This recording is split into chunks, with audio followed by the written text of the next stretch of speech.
Hi, um, I just want to drop a pointer basically on suffering.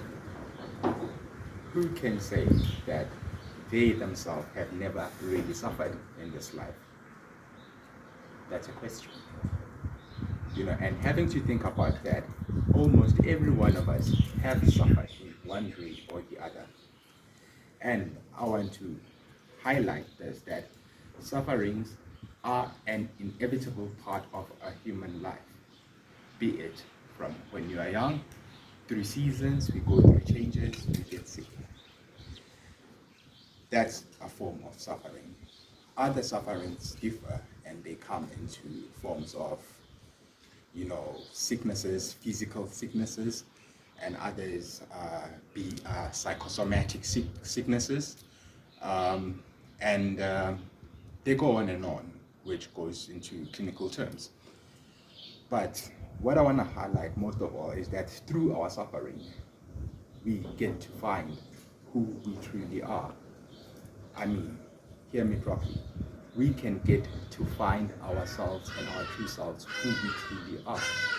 Each and every time we face suffering, we rise above if we think in rational terms instead of irrational terms and using emotional terms. And in this case, I'm talking about emotional pain, emotional suffering that people tend to go through in life. We all go through that.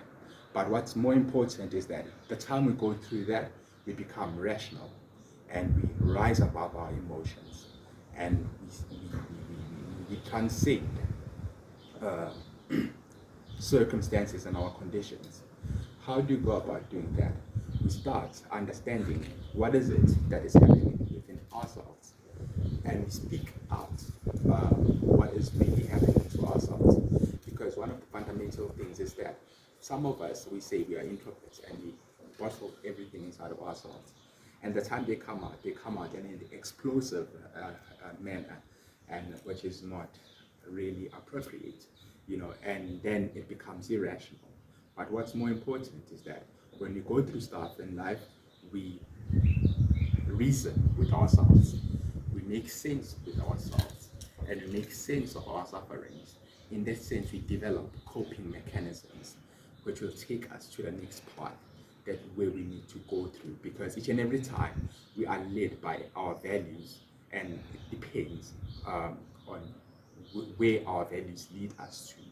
But if in the presence of suffering, we are clouded by the sufferings itself, we are unable to see the path leading us forward to the next journey of our lives. Thank you so much.